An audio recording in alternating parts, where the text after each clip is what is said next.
carteira. Compartilhar. Ui. Estão vendo a apresentação, gente? Se lembrem que vocês têm que falar, viu? Porque quando eu começo a apresentar não aparece mais o chat, não. Para mim. Tá dando para ver sim, professora. Oba, obrigada. Então, a nossa quarta aula, né? E hoje a gente vai começar a falar de uma coisa aparentemente simples, né? Que é a água. Porém, aparentemente simples, mas é essencial. Uma coisa importante da gente perceber é que a quantidade de água no planeta, ela é constante. Não entra água, não tem uma chuva. Ah, essa chuva desse ano vem de Marte. Ou esse ano vai ter chuva que vem de Marte. Não existe, né? A chuva que a gente presencia aqui é da própria água que tem no planeta. Então, existe uma quantidade constante. O problema, nós temos duas questões para tratar em termos de água, né? A parte quantitativa e a parte qualitativa. A parte de água é constante, porém, com o aumento da população e o aumento das nossas atividades industriais, agropecuárias, geração de energia, transporte, etc., a parcela de água que cabe a cada um fica cada vez menor. Como é que a gente pode entender isso de maneira bem simples? Imagina que você, quando podia, né, você fez um grupo de estudo presencial para se preparar para a prova de Físico-Química 2. E aí, para merendar, levaram uma Coca-Cola de 2 litros, eram 5 pessoas.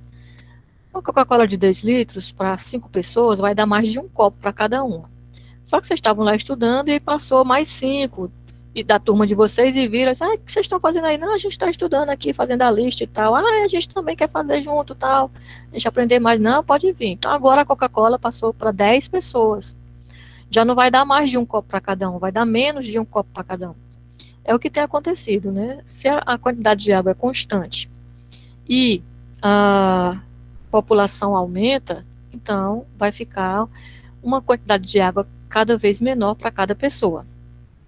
Além disso, boa parte da água que a gente utiliza, ela é principalmente usada na indústria e na agropecuária. Então, qual a parte que nos cabe como estudantes, como pesquisadores, futuros pesquisadores, profissionais e etc.? Primeiro, buscar meios de capturar a água, por exemplo, tirar da atmosfera, né? A gente viu na segunda-feira que o vapor d'água é um gás estufa. Então, com o problema do aquecimento global, a quantidade de água no estado de vapor tende a ficar cada vez maior na atmosfera. Então, quando ela está no estado de vapor, ela não vai ser acessível para a gente, né? Pelo menos não como água líquida, que é o que a gente utiliza nas nossas funções. Então, há muitas pessoas, a lista de participantes mostrou toda ela, sim, eu sei disso, que eu quero estar me avisando isso aqui.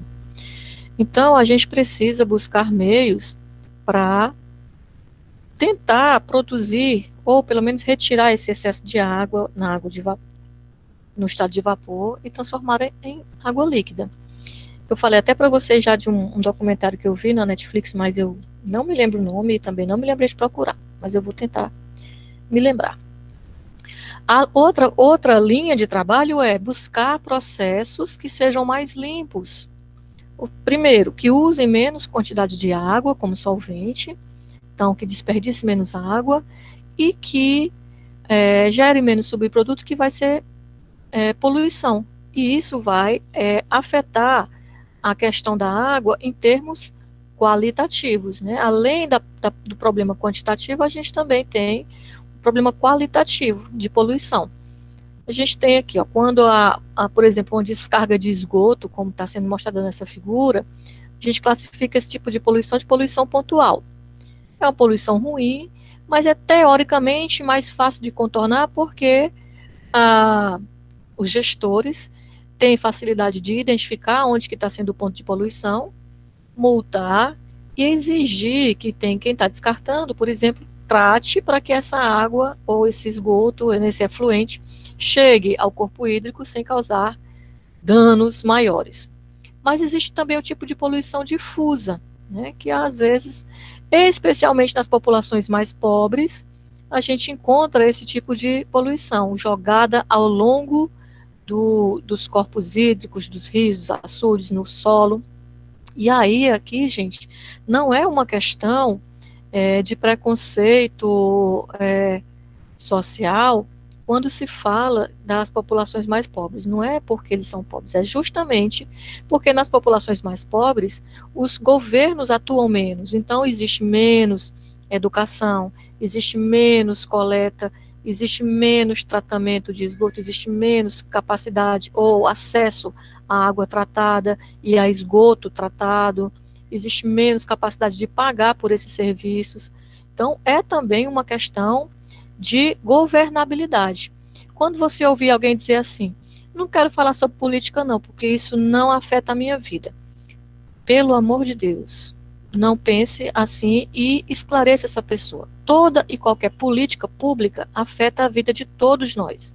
Toda e qualquer. Por mais indiferente ou que a gente acha que seja para a nossa vida. Por exemplo, eu não sou chegada a futebol, nem assisto televisão. Muita coisa mais rara do mundo eu assistir televisão.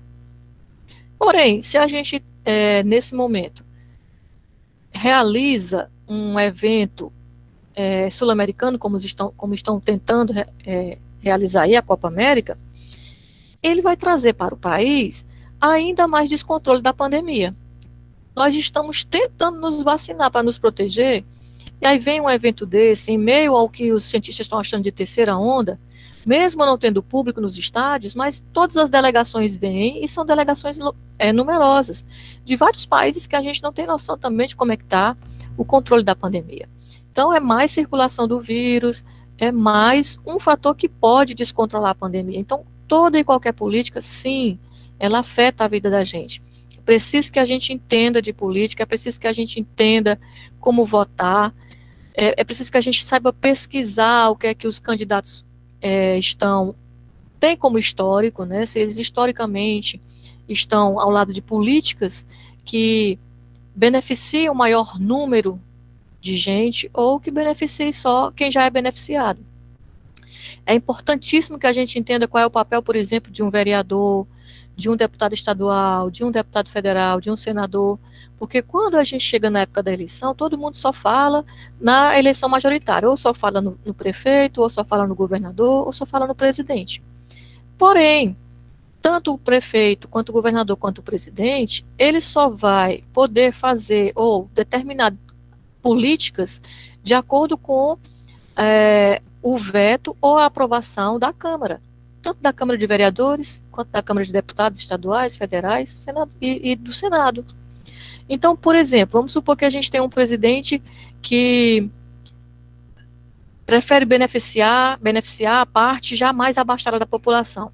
Se nós temos um Congresso que luta pelo interesse geral do povo, ele vai barrar esse tipo de projeto e tentar viabilizar essa distribuição maior para a maior parte da população.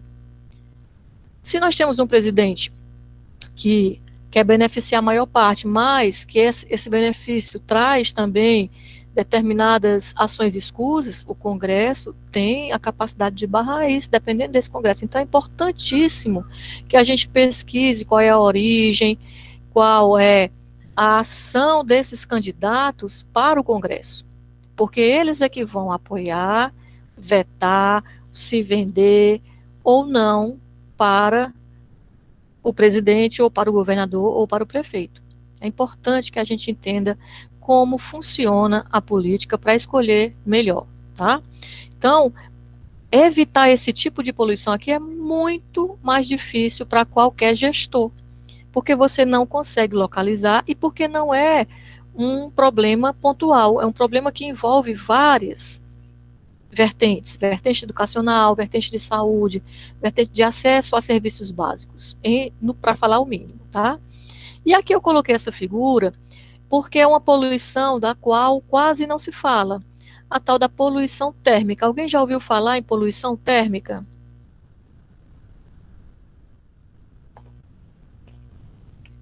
Foi uma pergunta, tá? Já? Já, sim. Que maravilha. Mas poluição térmica de água? Sim, sim. Oh, ótimo. Eu me lembro quando teve aquele tsunami lá no Japão, né, que foi, acho que foi o último que a gente teve notícia, eu conversando com umas pessoas que eram de áreas que não eram da área das ciências, né, eram das áreas da administração, esse tipo de coisa. E aí uma pessoa disse assim, eu não entendo por que vão botar uma usina nuclear perto do mar, no Japão, você sabe que lá está sujeito a tsunami. Para que fazem isso? Por que botam essa usina nuclear perto do mar, gente? Aqui a nossa... Justamente para... Isso. Desculpa, professor, achei que foi a sua pergunta. Não, é uma pergunta mesmo, pode falar. Eu só ia complementar dizendo assim, que a nossa usina que a gente tem aqui no Brasil, que é a usina de Angra, é perto da praia de Angra, né? E é justamente para quê? Resfriamento. Exatamente, né? Grandes indústrias ou grandes... ai, que susto. Fornecedores de energia precisam resfriar suas torres. Então, eles sempre vão colocar próximo a corpos hídricos, porque se eu colocar longe, eu posso até fazer o transporte dessa água para resfriamento. Porém, quanto mais distante, mais caro é. E aí mais caro vai ficar todo o processo, menos lucro eu vou ter. Então, sempre vai ser perto de corpos hídricos, não é uma poluição química, ela não vai trazer produtos químicos para alterar a composição da água, porque ela passa por fora, ela passa só mesmo para resfriar, para trocar calor. Aproveitando aquela capacidade, aquela característica da água de alta capacidade calorífica, então ela absorve muito calor. Só que quando ela volta para o corpo hídrico, ela vai alterar a temperatura, pelo menos naquele ponto ali onde ela é lançada. E essa alteração da temperatura é que pode causar desequilíbrios seríssimos. A gente vai falar sobre isso quando a gente estiver estudando dissolução de gases nos corpos hídricos, tá? Então, a gente tem dois problemas com relação à água, problema quantitativo e problema qualitativo, e são problemas que nós temos que trabalhar, e são grandes linhas de pesquisa, gente, porque a água é o grande bem mundial. Já existe países brigando por água, já existem cidades brigando por água, tá? Então, o mote aí para pesquisa. Espera aí que chegou mais alguém, só um minutinho.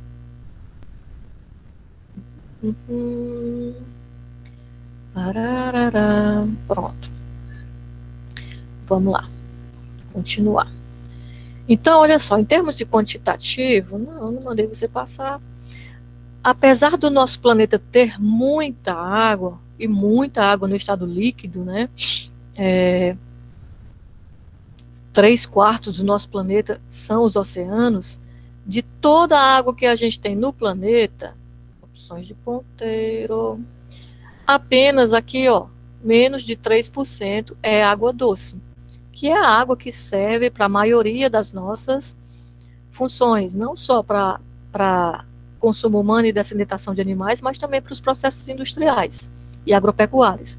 A água salgada, ela só serve no máximo para resfriamento, e mesmo assim, muitas vezes, dependendo da torre de resfriamento, do que ela é feita, não dá para ser água salgada, porque pode acelerar os processos de corrosão, tá? Desses quase 3% aqui, ó, a gente tem somente 22,4% de água subterrânea, que é acessível, mas não é tão fácil de ser acessada. Rios, lagos e pântanos somam aqui, ó, 1 ou 0,36. Só isso. Sendo que pântanos não dá para a gente tirar, porque é uma água de um ambiente redutor, precisa de um tratamento mais rigoroso.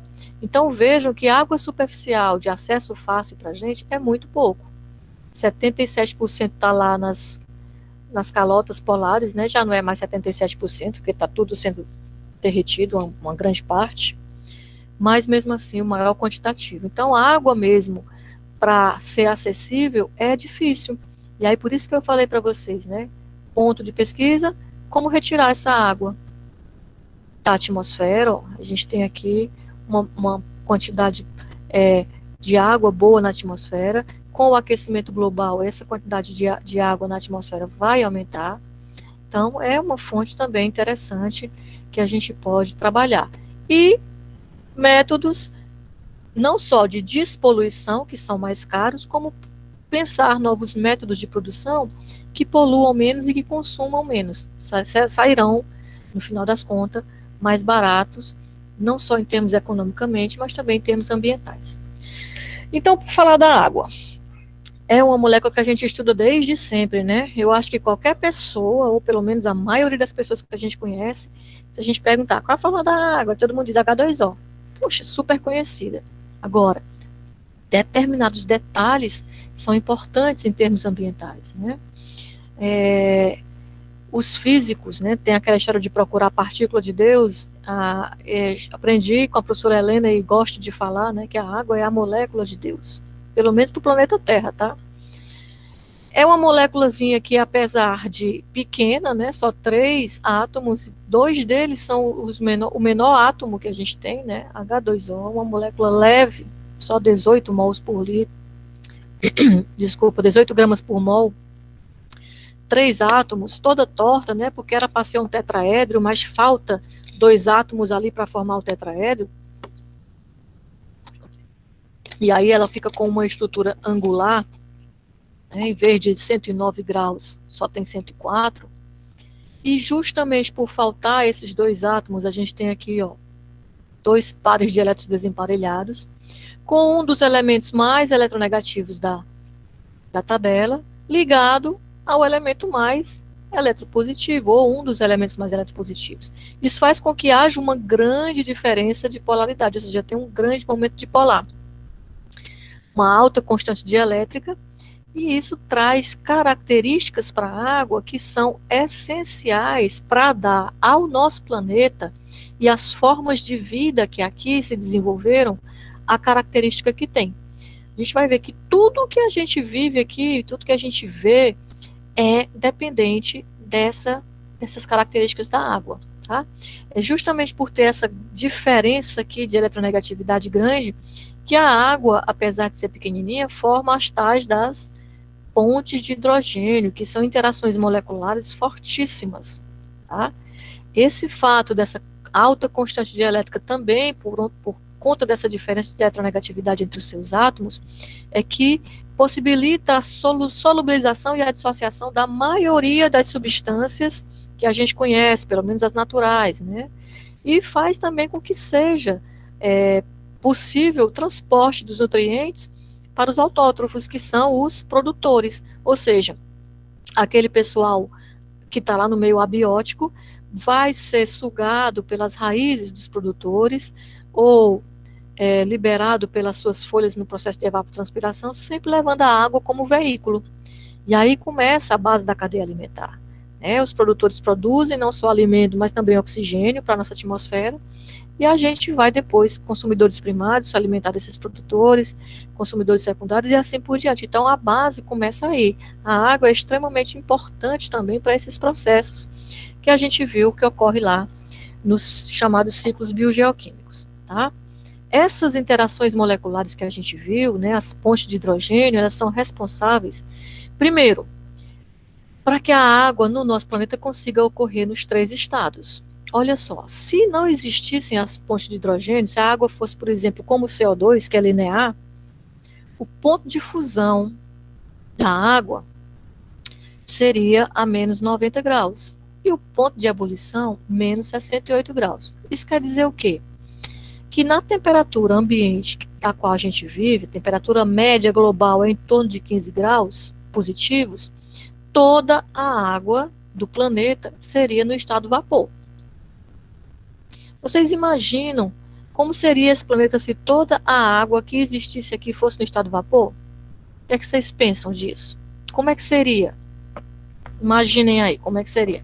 Imaginar, gente, é um processo importantíssimo para quem vai ser pesquisador, porque o pesquisador ele precisa ter criatividade, ele precisa criar hipóteses, gerar possibilidades para pesquisar. Então, imaginar é importantíssimo.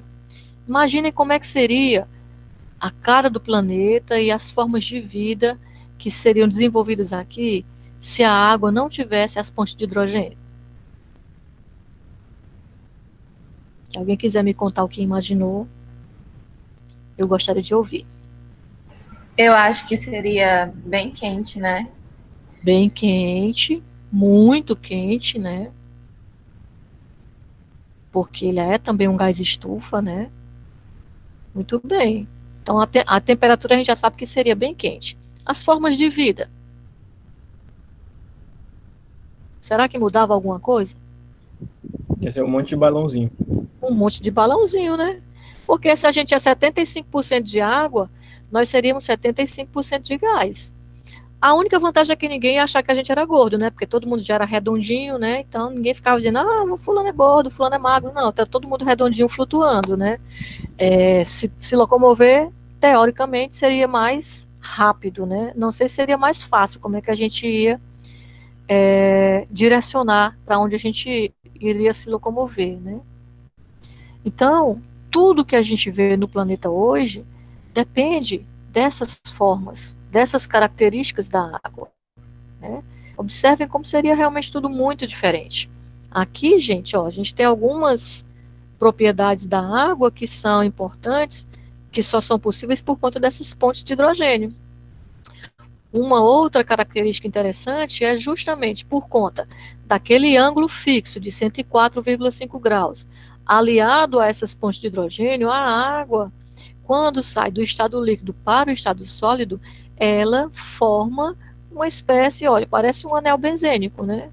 Por conta do ângulo, que não pode mudar, e das pontes de hidrogênio. Então, a conformação dos átomos da água no estado sólido é tal que esse interior aqui tem que existir esse espaço, e esse espaço é vazio.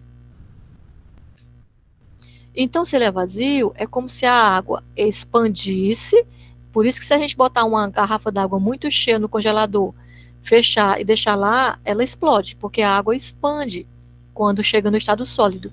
E como aquele espaço central é vazio, ela é mais leve do que no estado líquido, ela é menos densa. Acho que é o único líquido que é menos denso, desculpa, o único sólido que é menos denso do que seu líquido. E isso, aparentemente, apesar de ser legal, né, de ser interessante, aparentemente não tem muita importância. Porém, se a gente pensar nos locais onde o clima é frio o suficiente no inverno para congelar os lagos, se o gelo fosse mais denso do que a água líquida, aquela primeira faixa de gelo do lago que congelasse, a parte superficial, que está em contato com a atmosfera, onde tem os ventos frios, ela congelaria e afundaria. Aí a parte que ficou na superfície congelaria e afundaria, de modo que em pouco tempo todo o lago ou todo o oceano estivesse totalmente congelado, igual como foi no tempo da Terra, bola de neve. E aí mataria qualquer forma de vida. Ou pelo menos quase que a totalidade das formas de vida seriam mortas a cada inverno. Porém, como o gelo é menos denso, aquela primeira camada de água que está em contato com a atmosfera, que é que está fria, resfria e congela, não afunda, fica flutuando e ainda serve como uma camada isolante para o restante da água do corpo hídrico. A temperatura não baixa tanto e aí permite a sobrevivência daqueles organismos, mesmo durante invernos rigorosos. Não é a nossa realidade aqui no Ceará, mas a gente conhece, pelo menos aí dos filmes de televisão, né, os locais onde há neve no inverno. Tá? Então, vejam que é uma propriedade aparentemente besta, mas que é essencial para a manutenção da vida no planeta ao longo da transformação. Meu Deus, a cachorra puxando o fio do computador. Desculpa, gente, eu gritei no ouvido de vocês. Ai, que susto. Até perdi onde é que eu estava. Uma propriedade extremamente importante para a manutenção da vida, mesmo durante os invernos rigorosos. Bem, calor específico, a gente aprendeu lá na fisicoquímica, né? Que a água é um dos líquidos com maior calor específico que existe. Ela no estado líquido, 1 quilocaloria por grama por grau centígrado, no estado sólido, metade disso, e no estado vapor, um pouquinho menos do que no estado sólido, tá? Ela é o líquido com maior calor específico, né?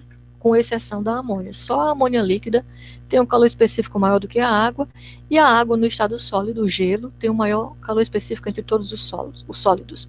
Isso faz com que ela absorva calor, tá? Consequência disso, nos locais onde tem grandes corpos hídricos, nos litorais, por exemplo, o clima, ele é mais estável. Um deserto, por exemplo, ele pode atingir 50, 54 graus, 60 graus fácil durante o dia, e durante a noite ele pode ir a -2. Há uma grande, né, mudança na temperatura ao longo do dia. Onde tem grandes corpos hídricos, não, porque aquele corpo hídrico absorve o excesso de calor durante o dia, não deixando que a temperatura esquente tanto, e durante a noite ele devolve aquele calor para o ambiente, não deixando que resfrie tanto. 2,5 metros apenas, né, de profundidade na coluna d'água do oceano, tem uma capacidade calorífica semelhante a toda a atmosfera que está sobre ele. Então vejam quanto calor que a água absorve durante o dia. Por isso, essa capacidade de equilibrar o clima. Mesmo locais secos, quando se constrói, por exemplo, um açude, há uma mudança, pelo menos nos arredores daquele açude, no microclima ali, amenizando a situação. O oceano consegue reter 1.100 vezes mais calor que a atmosfera. Isso, gente, faz com que aquela história que eu estava falando, né, da camada superficial dos lagos, ou dos rios, ou dos oceanos, que congelam, faz um isolamento da coluna d'água abaixo daquela camada em relação à atmosfera, e aquele calor que estava retido ali antes de congelar, permanece lá durante algum tempo, sendo utilizado pelos organismos que ali vivem, mantendo-se vivo mesmo durante o inverno. Não só o que estava lá absorvido da atmosfera, mas também o que é gerado nos processos de respiração e fotossíntese e quimiossíntese de todos aqueles organismos que ali vivem, e que a gente viu lá desde a primeira aula, que todas essas reações envolvem energia. Algumas consomem e outras liberam. Esse calor liberado vai ficando na coluna da água, mantendo aquele sistema vivo mesmo diante de temperaturas muito rigorosas em termos de frio, tá? Então, isso acontece, né, esse fato da água ter a capacidade de equilibrar essas temperaturas, tanto no meio ambiente quanto nos organismos, que a gente falou na aula passada, é justamente porque essa energia inicial não faz com que ela simplesmente evapore. Primeira quantidade de energia é para tentar quebrar essas ligações de hidrogênio, só depois é que ela começa a evaporar. Então, há uma grande quantidade de energia inicial que fica retida por conta dessa forte interação das pontes de hidrogênio. Alguém quer colocar alguma informação a mais? Ou perguntar? Então, vejam que todas aquelas características que a gente já estudou, já conhece da água, elas se juntam para ser extremamente importante como formador do que a gente conhece como planeta Terra. Do mesmo jeito, o calor latente, né, de fusão e de ebulição, já falei aqui no slide anterior, que ela consegue fazer um isolamento, né, o gelo faz um isolamento da parte fria do lado de fora para a parte de dentro, não só nos lagos, nos corpos hídricos, mas também, por exemplo, no iglu, para quem mora em locais muito frios. O calor latente de ebulição também do mesmo jeito, para poder a água chegar a evaporar, precisa absorver bastante calor até conseguir quebrar aquelas pontes de hidrogênio. E a compressibilidade, a água, apesar, né, de ser um líquido, ele é um líquido de baixa compressibilidade, também devido às pontes de hidrogênio. Isso é extremamente importante. Importante para vários significados. Por exemplo, dentro do nosso corpo, a gente não precisa ter uma pressão muito grande para manter essa água líquida, apesar da temperatura e da energia que é dispendiada pelo nosso corpo nos processos que ele realiza. tá? Também nos oceanos, a gente tem, mesmo a grandes profundidades, organismos que são capazes de se manterem vivos, porque a pressão aumenta só 1 atm para cada 10 metros de água. Se não fosse essa característica, a gente teria, a poucos metros de profundidade, uma pressão tão grande que seria impossível se manter qualquer forma de vida, ou mesmo pesquisar, mergulhar, um submarino, descer a grandes profundidades, tá? Aqui tem um gráfico de compressibilidade em relação à temperatura, mostrando que mesmo com a temperatura, a água, ela mantém esse comportamento relativo à compressibilidade. Isso é importantíssimo também para ajudar na capilaridade e etc. Seguindo ainda esse pensamento, né, das pontes de hidrogênio, né, a influência das pontes de hidrogênio nas características físicas e químicas da água, a gente vem falar de viscosidade e de tensão superficial. Tá? O que é a viscosidade? É justamente a resistência que um líquido tem, né, para fluir, né, porque fluir ele se distorce. Então, quanto mais viscoso ele for, mais difícil ele tem de fluir, mais ele vai se distorcer. Tá? A água, mesmo tendo uma tensão superficial alta, ou uma força de tensão alta, a viscosidade em relação a essa força de tensão é baixa. Tá? Outros líquidos, né, que em temperaturas similares não têm esse comportamento que a água tem. E isso é extremamente importante.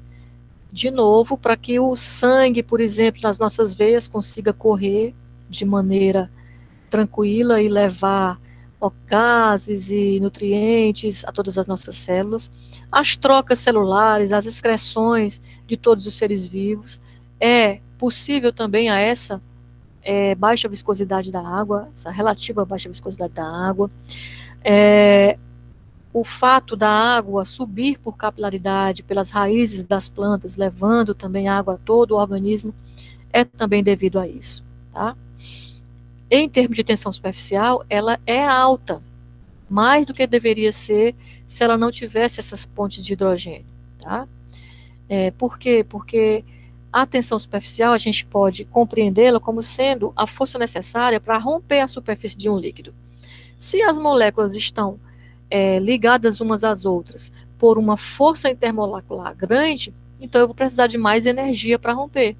Então, isso vai dizer que ela tem é como se ela formasse uma película bastante resistente na sua superfície.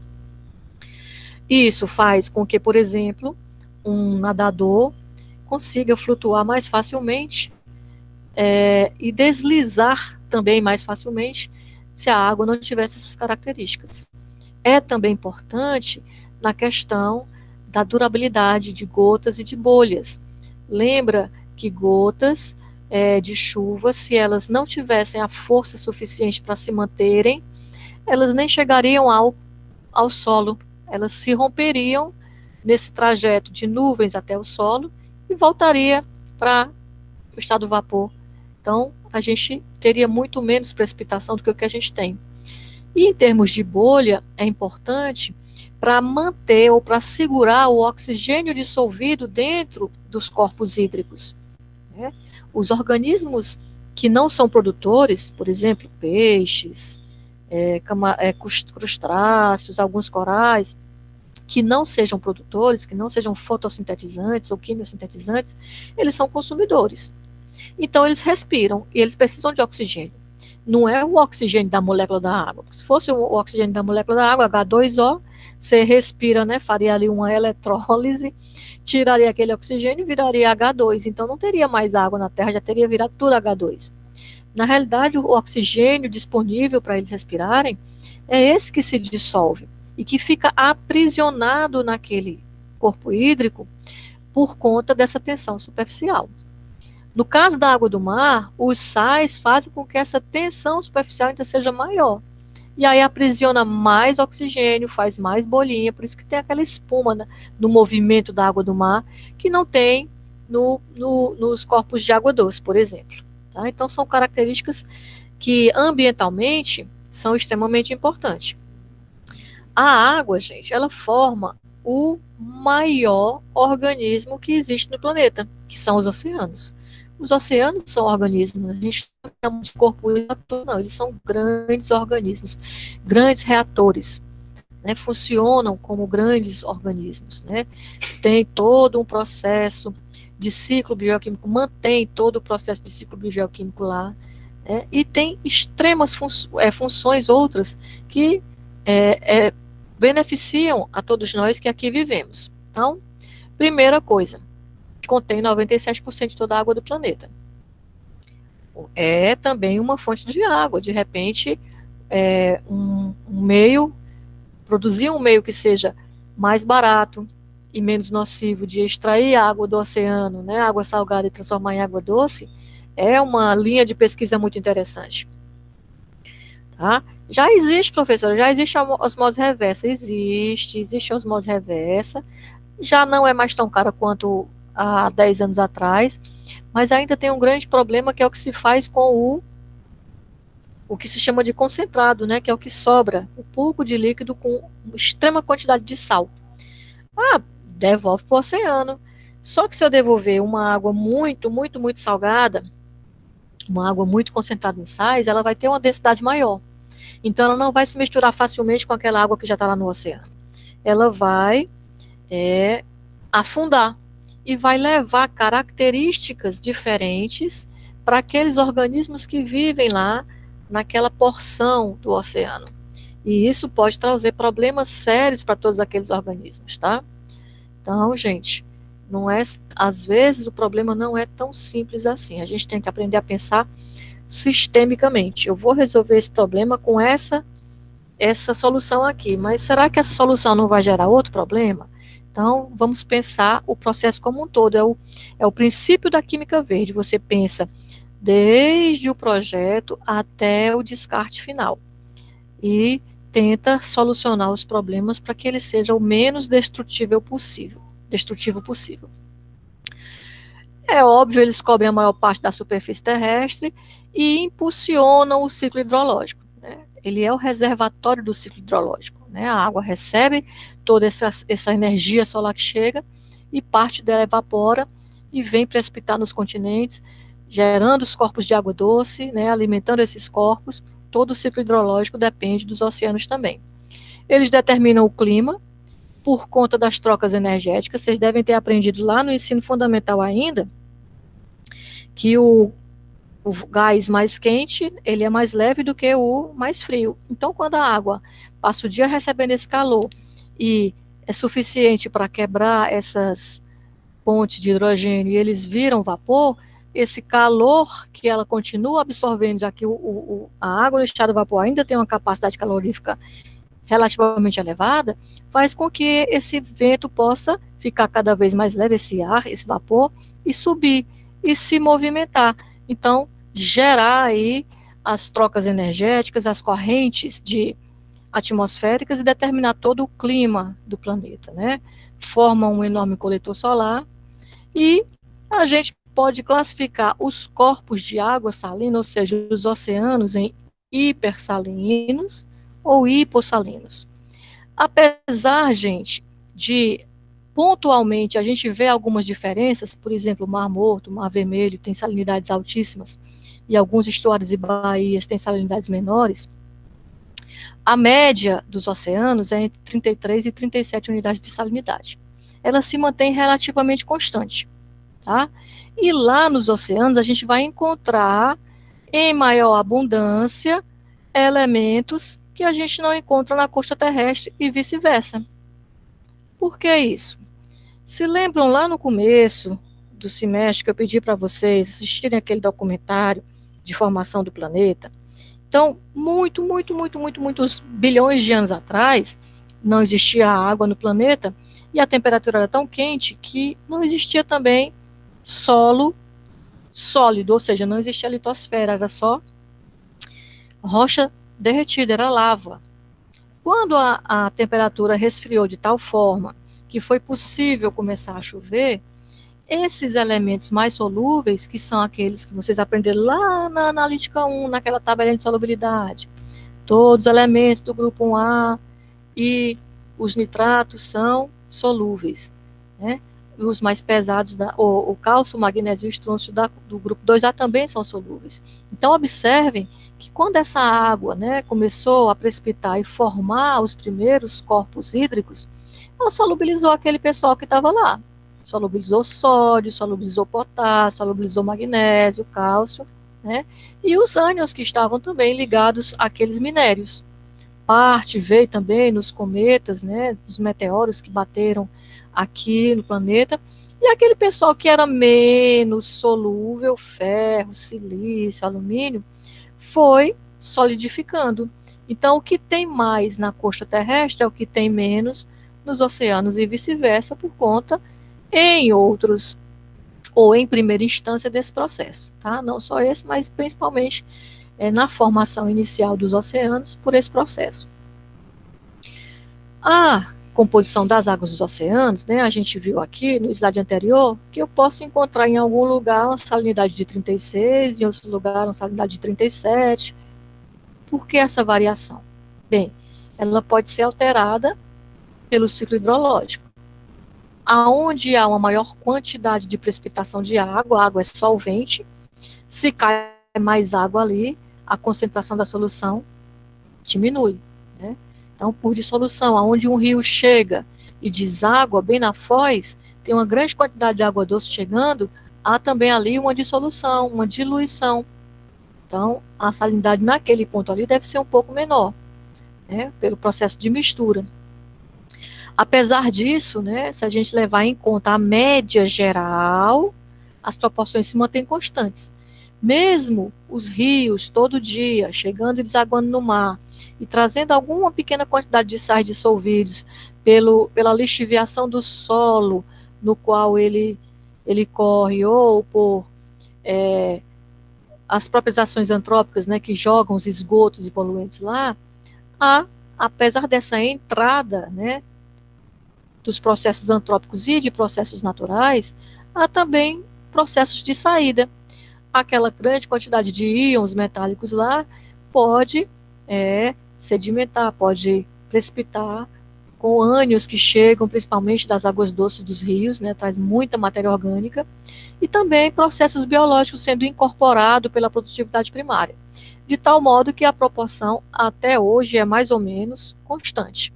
E eu digo até hoje porque a gente também já está começando a mexer com esse corpo hídrico. A extensão dos nossos desregramentos é tão grande que mesmo o oceano sendo o maior corpo que existe no planeta, a gente já está conseguindo alterá-lo, né? Alterar seu pH e alterar de alguma forma a sua composição, tá? Bem, eu tinha dito há pouco que a água era importante, inclusive, para determinar o clima do planeta, né? O relevo e etc., as formas de vida e tudo mais. Como é que é isso? Nós recebemos diariamente, a gente viu lá, acho que na primeira aula ainda, que uma das características da biosfera é que a gente tem um fornecimento constante de energia, que é a energia solar. A Terra, e agora, gente, me desculpem aí os terraplanistas, ela não é plana, né? Além de não ser plana, ela não é retinha, ela é um pouco inclinada. Então, o Sol, ele bate de forma, ele reflete, seus raios chegam em ângulos diferentes em várias regiões do planeta, né? Então, por exemplo, aqui na região A, ele chega aqui, ó, mais ou menos onde a gente está, um ângulozinho de 90 graus. É por isso que faz tanto calor aqui, né? A gente às vezes brinca dizendo que tem pelo menos um sol para cada um. Dependendo da época do ano, é mais de um sol para cada um. Já aqui no Equador, um ângulo menor, e ainda lá nas zonas temperadas, menor ainda, tá? Isso faz, obviamente, com que a quantidade de calor que chegue também seja diferente, tá? Porém, se a gente observar, se a gente pensar assim, poxa vida, aqui no Ceará, né, chega aqui a 90 graus, né, a incidência dos raios solares. Então, todo ano, as temperaturas vão ficar cada vez mais altas, e muito mais altas. Não é só isso que está acontecendo, não. Esse ano a média foi 30 graus, ano que vem, tudo que foi acumulado desse ano com o ano que vem, vai chegar a média de 50, a média de 80, e vai chegar ao ponto que vai incendiar tudo. Só que não é bem assim, tá? Nem aqui fica cada vez mais quente de forma irreversível, como aqui também não fica cada vez mais frio, porque os raios não chegam de forma direta lá, né? Isso acontece exatamente por conta dessa movimentação. Olha só, como no Equador, né, que é uma latitude baixa, latitude zero, a quantidade de energia absorvida é maior do que a quantidade emitida, e nas regiões temperadas e polares acontece o inverso, há uma transferência de calor de uma região para outra. Observem aqui, quantidade de energia absorvida maior. Falei há pouco tempo que um vapor ou um gás, quanto mais quente, mais leve ele é. Então, aqui, por perto do Equador, como é muito mais quente, o ar sobe muito mais, então ele vai para a atmosfera em quantidades maiores. Por isso que a gente diz que aqui é uma zona de baixa pressão. Como ele é leve, ele se movimenta facilmente, então ele segue lá para as zonas menos quentes e lá ele desce, ele precipita, porque ele perdeu o calor nesse transporte, ele levou o calor para lá, ele esfriou e aí ele precipita, ele desce. Isso faz com que haja um movimento das correntes de vento, que é o que gera todas as correntes atmosféricas do planeta e que são extremamente importantes para definir as estações do ano e tudo que a gente conhece. Então, olha só, essa circulação atmosférica, né, causada por essa diferença de absorção de energia de uma região da Terra em relação à outra, faz com que o ar quente sobe, se desloca, perde calor lá naquelas regiões em que a insolação é menor, aí ele desce e volta para cá para pegar mais calor. Porém, se a Terra não girasse, e aí de novo, né, que me perdoem os terraplanistas, esse movimento seria simplesmente de sobe e desce. Porém, não é assim. Existe esse tal dessa força de Coriolis ou Coriolis, né? Tem gente que chama de Coriolis, tem gente que chama de Coriolis, que é a prova, né, de que o planeta gira, e é por conta desse planeta girar que a gente observa que as células ou a direção das correntes atmosféricas são inversas entre os dois polos, enquanto um é para o lado do sentido horário, o outro é no sentido anti-horário. É por isso, por exemplo, que aqui no hemisfério sul, quando chega em dezembro, é verão, está todo mundo morrendo escaldado, lá no hemisfério norte é neve e vem lá o Papai Noel, todo de roupa de manga comprida, com gorro, com bota, né? No frio. E a gente aqui forçando, né? Copiando a cultura alheia, porque não conhece a nossa nem dá valor à nossa, forçando o pessoal a passar calor nos shoppings, trajado de Papai Noel e ainda botando um monte de menino no colo, né? Por quê? Porque a gente copia a cultura do outro sem nem prestar atenção. Eu peguei aqui um videozinho para a gente entender melhor o efeito desse Coriolis, né? Por que que ele faz com que as estações, né, ou as células de vento girem de forma diferente no hemisfério sul em relação ao hemisfério norte. Aí agora eu já aprendi, eu vou parar aqui essa apresentação. Aí o Carlos me ensinou, ó, eu vou colocar aqui uma guia, né? É uma guia, pronto. Opa, olha essa aqui. Vamos lá, compartilhar. Coriolis.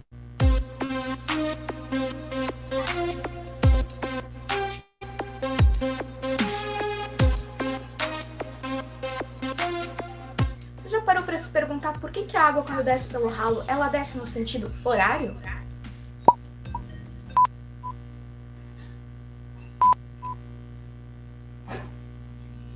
explicação não se aplica aos terraplanistas.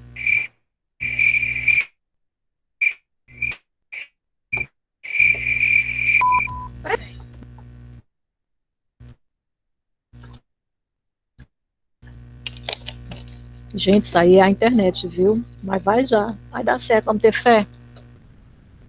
Bora, internet, ajuda. Internet só fazendo a professora passar vergonha.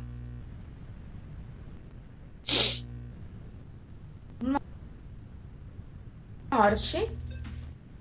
Essa explicação não se aplica aos terraplanistas. Para explicar esse fenômeno, eu peguei um balão e o hemisfério sul. Agora, se a gente aplicar o movimento de rotação no nosso planeta fake, percebam para que lado o hemisfério sul rotaciona.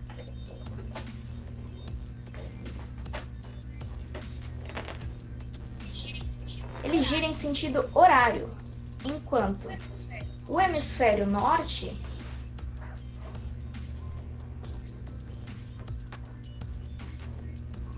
gira no sentido anti-horário.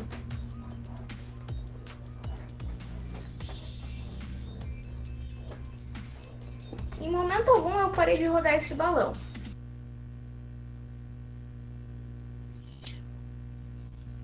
Ótimo que o vídeo parou, porque o importante era só a gente ver aquilo ali. Então, se vocês perceberam, justamente pelo efeito de Coriolis ou Coriolis, né, para quem prefere assim, a gente vai ter o inverso da direção de rotação de ventos, vale, menino,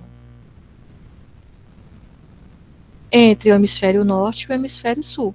Então, juntando esses dois processos, né, esse de zona de baixa pressão, a zona de convergência intertropical, ar quente, sobe, chega na zona temperada, perde calor, desce.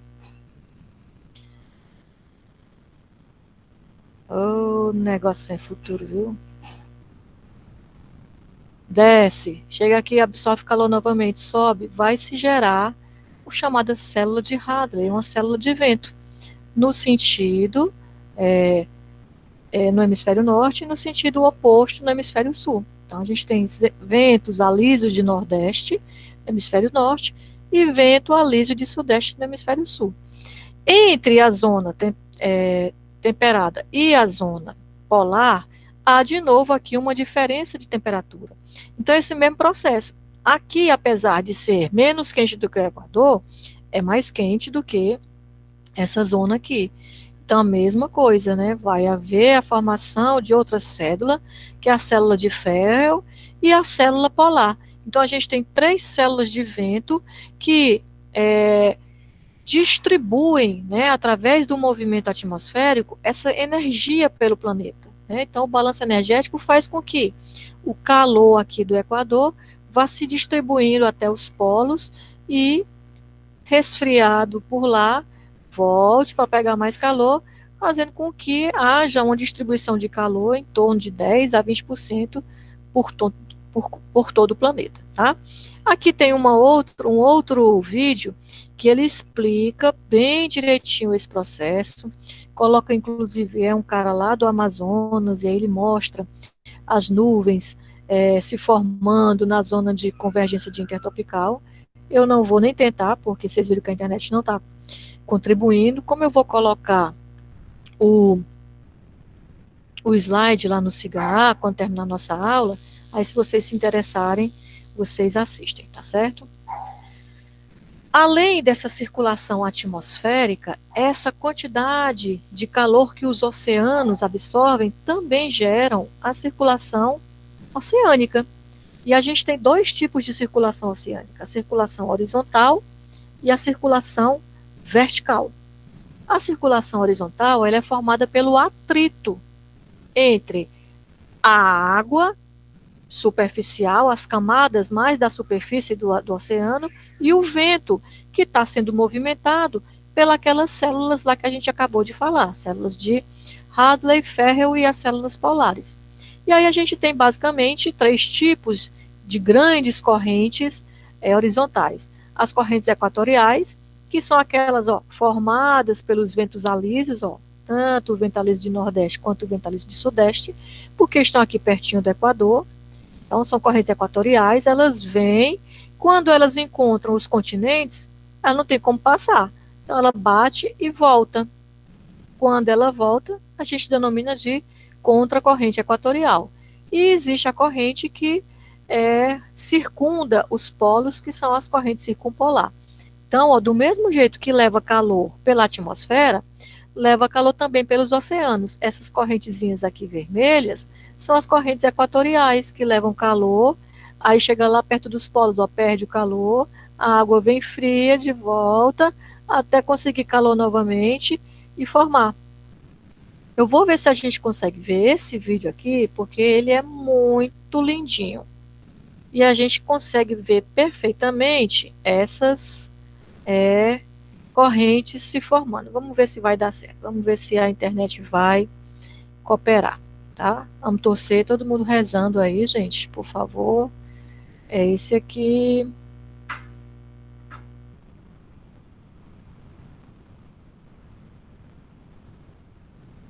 Olha só, elas vão formando vários ciclos, quando bate nos oceanos, elas voltam.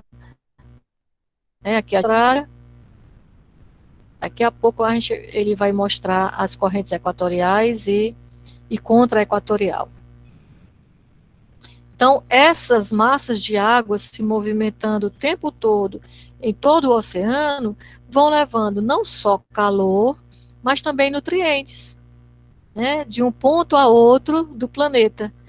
Então, os ciclos biogeoquímicos são todos impulsionados exatamente por conta dos oceanos serem formados por água, pela água ter essa alta capacidade calorífica devido às pontes de hidrogênio, ter essa condição de absorver muito calor e gerar não só correntes atmosféricas, mas também as correntes oceânicas. Olha aqui as correntes na linha do Equador.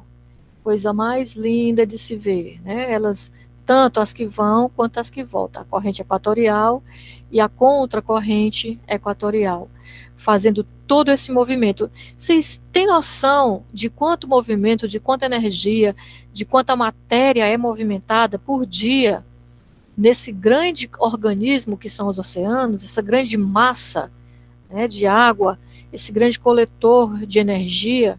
Olha aqui. As correntes, as equatoriais, quando bate nos continentes, elas voltam, são as contra-equatoriais. A gente tem aqui a linha do Equador demarcadinha, e isso tudo é distribuído por todo o mundo, trazendo nutrientes que, por exemplo, são ricos por conta da geologia dessa região e são pobres no Equador.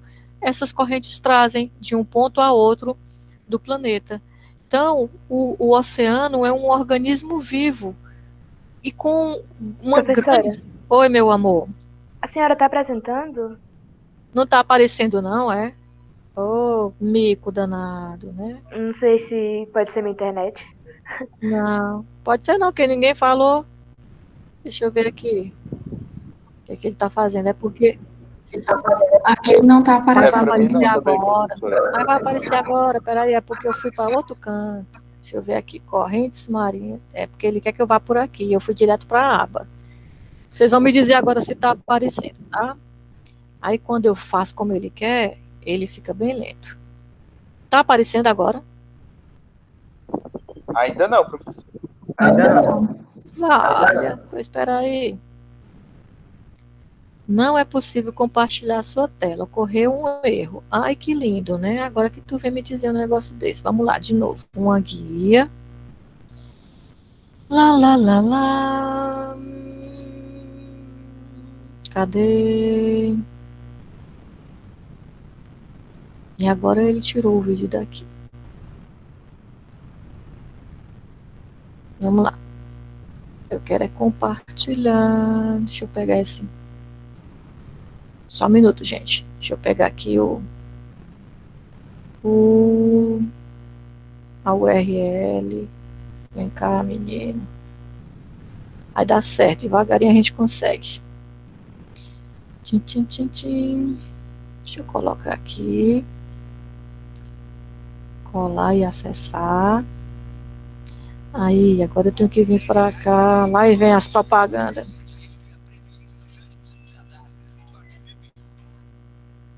Tchim, tchim, tchim. Fala, menino. Cancelar. Espera aí. Só um minuto. Não é essa, não, doidinha. Pense.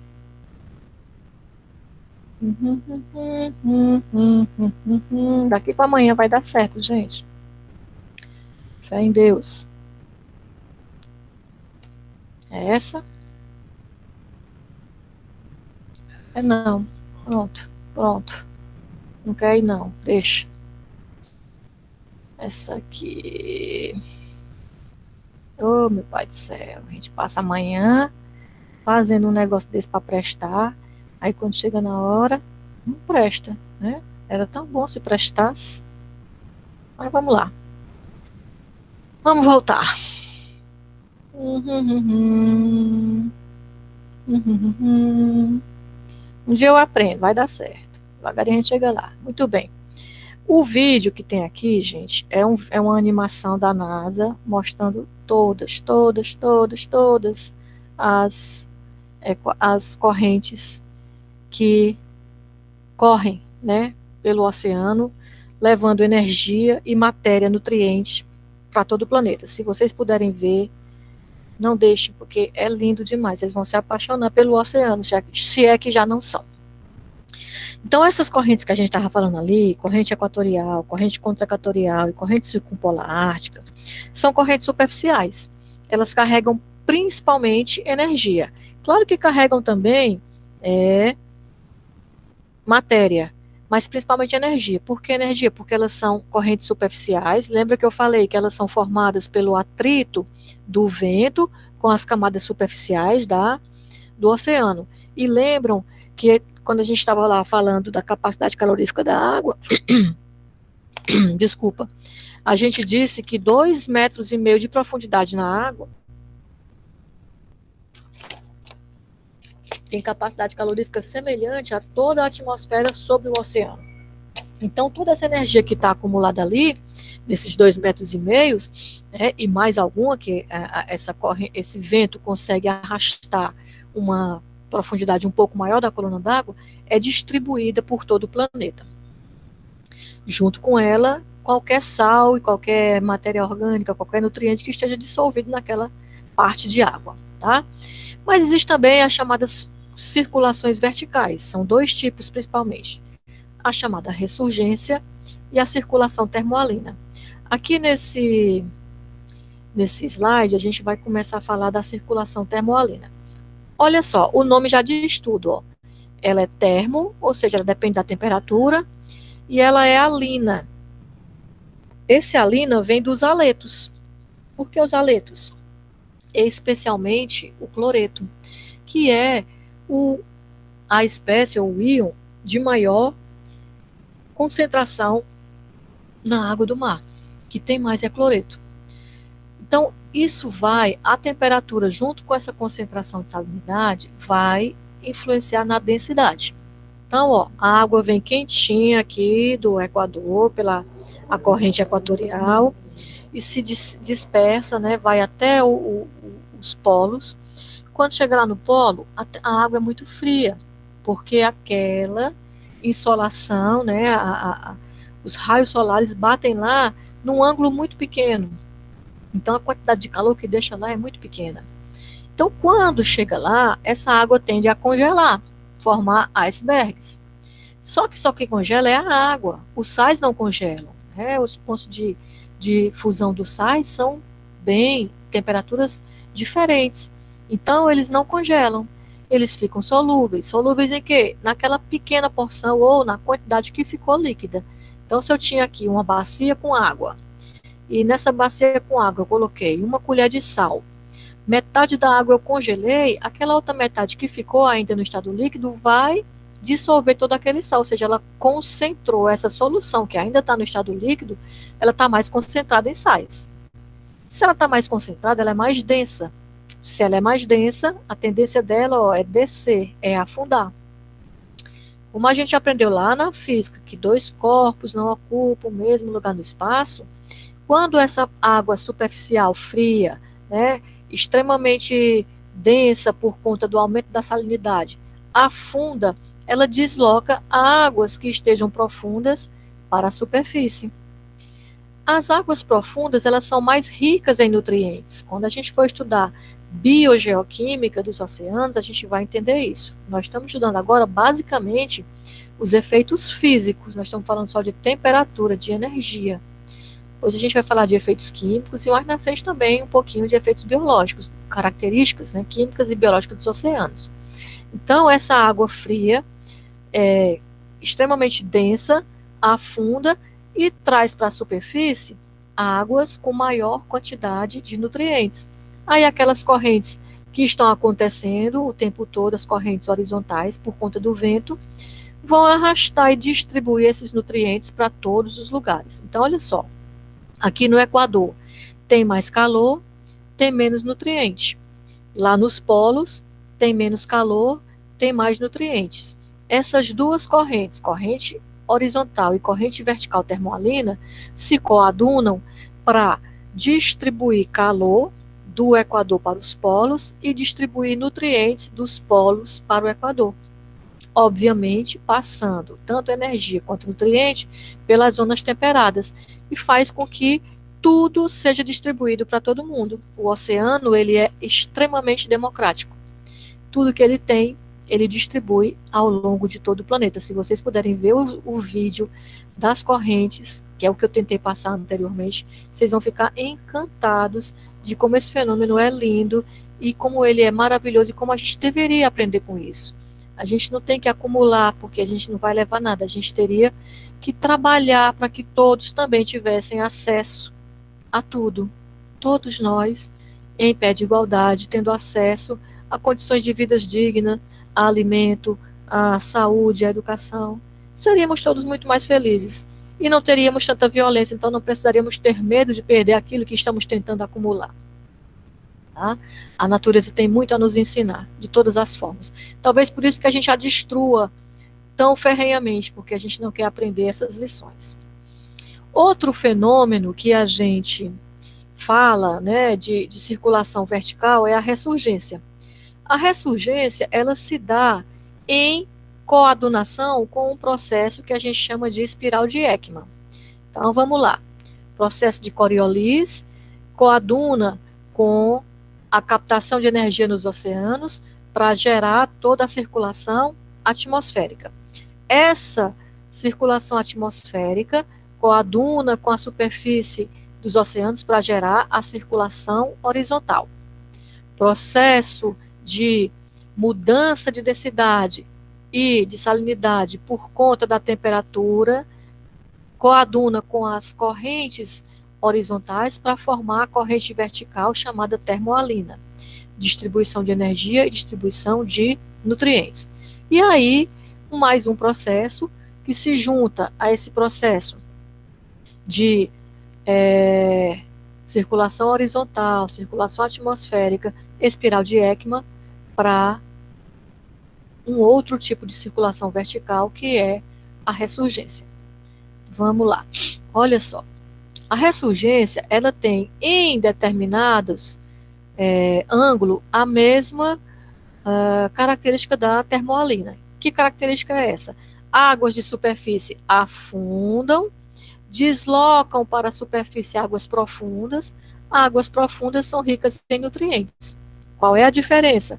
É que aqui a gente não precisa de temperatura baixa, ou seja, as termoalinas, as correntes termoalinas acontecem especialmente nos polos. As correntes de ressurgência acontecem perto dos continentes, mesmo em áreas temperadas ou equatoriais, porque elas dependem do atrito da água com o continente, tá?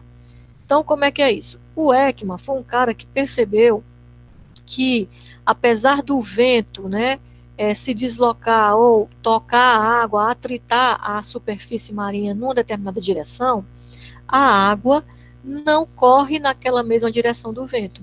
Ela vai se distanciando, né, em ângulos de 45, as suas várias camadas, formando uma espécie de espiral. Esse fato dela não se deslocar na mesma direção do vento e se deslocar formando uma espiral é também por conta lá do efeito de Coriolis, porque o planeta está girando, né? Desculpa aí quem não está ficando tonto, né, e acha que ele não gira porque ninguém fica tonto, mas a prova está nos oceanos, ok?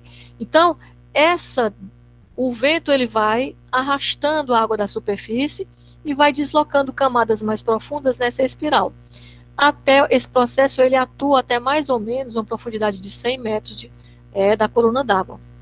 Então, quando por exemplo, o vento vem, tá? Nessa aqui, e arrasta ou retira da superfície uma determinada camada de água, porque ele afastou do lugar, então a água que está mais embaixo vem ocupar esse espaço vazio, não dá para ficar sem espaço lá, não dá para ficar, sem água lá, não dá para ficar um espaço vazio. Então, à medida que essas pequenas camadas de águas vão sendo afastadas, as águas mais profundas vão subindo para ocupar esse lugar que teoricamente ficaria vazio. Quando as águas profundas vão subindo, elas vão arrastando consigo os seus nutrientes. As águas mais profundas sempre são mais ricas em nutrientes. Então, ela traz para a superfície mais nutrientes e isso faz com que seja uma região de maior produtividade. Queria tanto mostrar esse vídeo para vocês. Será que eu consigo? Eu vou tentar mais uma vez. Sou teimosa. Vamos ver. Vamos ver se vai dar certo. Eu vou parar a apresentação. Aí vocês não ficam aí fazendo eu pagar a amiga aqui meia hora falando, pensando que tá apresentando não, tá? Deixa eu ver se eu acho aqui a espiral de Ekman.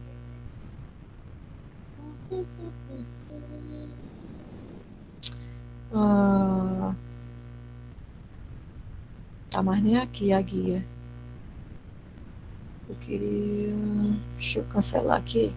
Tentar pegar lá essa URL aqui. Porque aqui, gente, dá para vocês entenderem bem direitinho esse processo acontecendo. Vamos lá. Será que é essa aqui?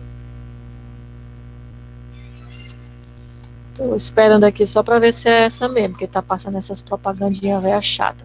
É, essa mesmo. Vamos ver se ele deixa eu apresentar. Vamos lá. Apresentar uma guia. Aí eu tenho que clicar aqui e clicar aqui. Vocês estão vendo? Estão vendo agora? Sim, professora. Está aparecendo para mim. Deus queira. Tá em inglês, mas tem, pelo menos tinha mais de manhã, as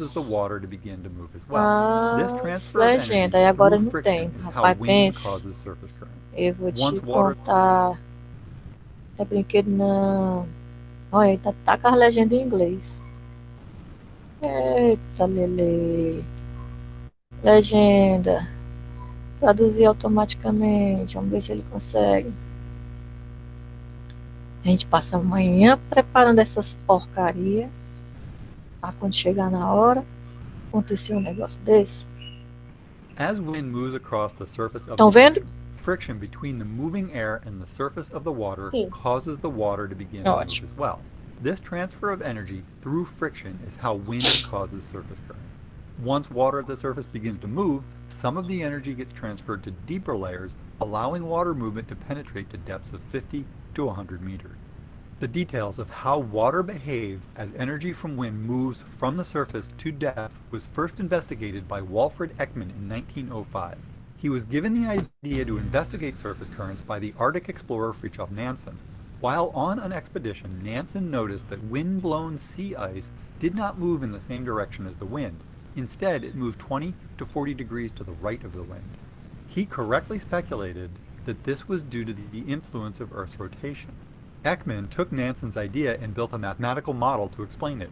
Ekman's model treats water as a series of layers that move independently of each other. As each layer moves, the energy from that motion can transfer from layer to layer. Consider a small vertical column of water that starts at the surface and extends towards the bottom. As energy moves from the surface to deeper layers, two things happen. First, because some energy is lost in each transfer to a deeper layer, water speed diminishes quickly with depth. Second, as the movement is transferred deeper, Coriolis effect deflects each layer to the right of the one above it. This creates a spiral pattern called an Ekman spiral. One result of this deflection pattern is that at depth, a small amount of water is actually moving in the completely opposite direction than the wind that started the motion in the first place. Because water movement diminishes quickly with depth, Ekman showed that the net transfer of water is at a 90-degree angle to wind direction. Because this is all driven by the Coriolis effect, the deflection is 90 degrees to the right in the northern hemisphere and 90 degrees to the left in the southern hemisphere. This movement of water at right angles to the direction of the prevailing winds is called Ekman transport. And, consistent with Nansen's observations, the water right at the surface moves 20 to 40 degrees to the right or left of the wind direction. This variability is driven by differences in how long and how consistently the wind blows. The dynamics of Ekman transport contribute to some important features in the ocean environment. In coastal areas, where prevailing winds blow along the coast so that net water movement is offshore, the water pushed out to sea is replaced by deeper water, causing upwelling. The upwelling of this deeper water moves nutrients to the surface, making these regions of high productivity.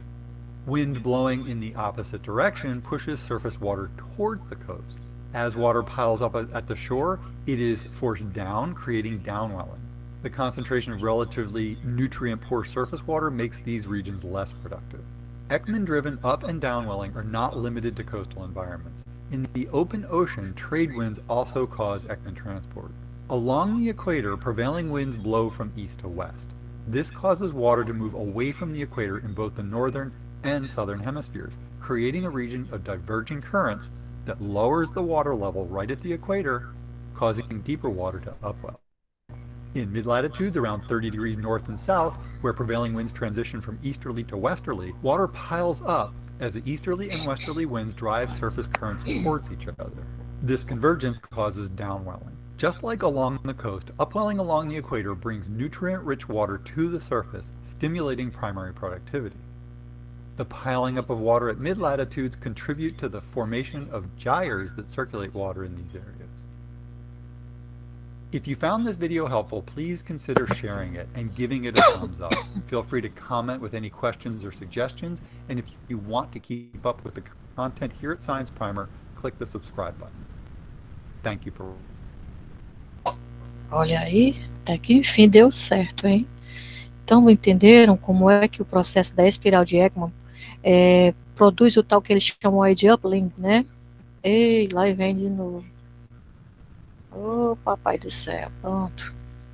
Tá? Esse uplink é justamente a que a gente chama de ressurgência, né? Então, esse processo de ressurgência, ele vai servir, por exemplo, para produtividade maior naquela área do oceano. E não só produtividade em termos de organismos, mas também em termos de petróleo, qualquer atividade econômica. Então, entender a dinâmica física dos oceanos é também de grande importância para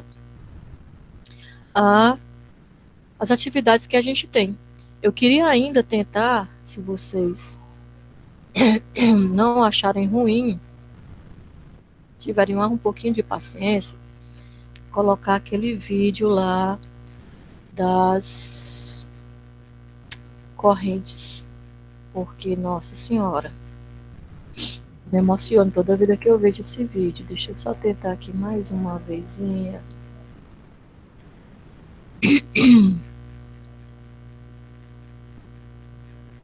Não sei se é esse. Ele tá dizendo que esse é o de Elkman, e aí não dá. Não é isso que eu quero. Deixa eu colocar aqui.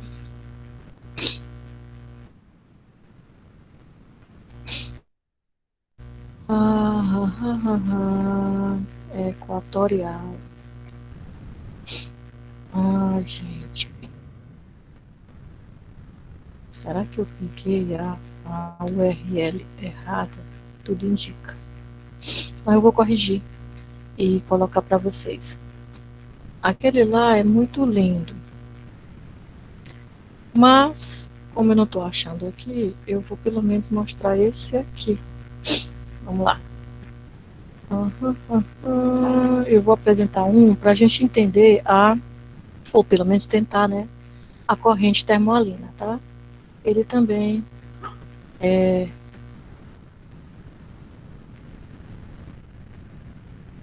ajuda a gente. Vocês estão vendo? Ó, esses que eu consigo, a internet não ajuda. Não é para hoje mesmo. Pronto, tá aí. Vocês estão vendo? Sim, professora. Não, né? Ah, beleza. Ó, aqui são as correntes equatoriais. Quando elas batem no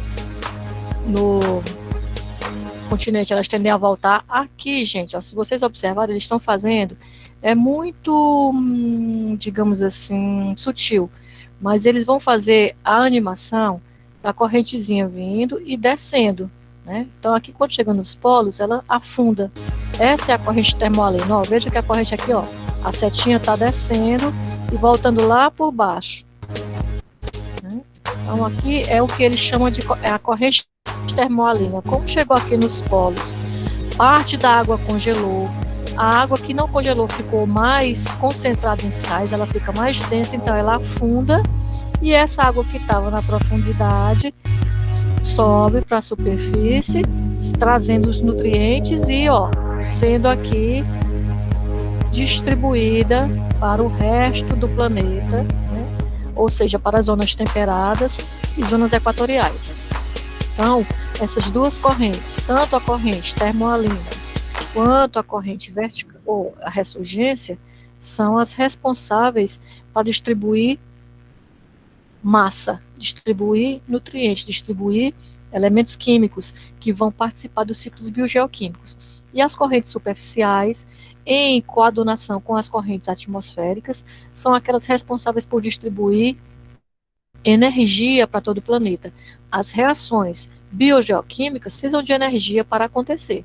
Então, se a gente parar para pensar, tudo que a gente conhece no planeta, relevo, clima, forma de vida, impulsionamento de todos os ciclos biogeoquímicos, depende dos oceanos.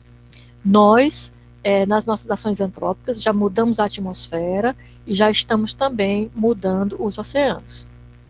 Quando a gente muda um corpo tão grande quanto é os oceanos, ou seja, que corresponde a 3/4 do nosso planeta, nós não podemos esperar consequências leves, as consequências serão drásticas. Então, nós temos que começar a pensar tecnologias, processos que minimizem os impactos que nós já causamos e processos que não causem impactos novos tão drásticos como nós temos causado, sem perder a capacidade de viver dentro do que a gente aprendeu a construir como sociedade. A gente não pode parar de produzir e voltar lá para o tempo das cavernas, não é bem esse o caminho. Mas o caminho é utilizar a educação, utilizar a tecnologia, utilizar conhecimento, tá? E aqui não é opinião, é educação, é desenvolvimento de pesquisa, é com dados, é com estudo, é com modelo matemático, por exemplo, como o Ekman fez, entendendo os processos para poder modificá-los. Não é opinião, não é fake news, não é lendo ou assistindo apenas um filme ou um vídeo desse. A gente vai ter que ir realmente para o laboratório, estudar, compreender, observar, imaginar, né, ter criatividade.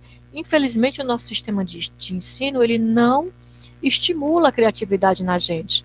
Muito pelo contrário, né? A gente quer que o professor passe uma lista de exercício, a gente resolve aquele exercício, estuda só pela lista, se a prova tem que ser igual à lista de exercício, que é para a gente poder tirar nota boa.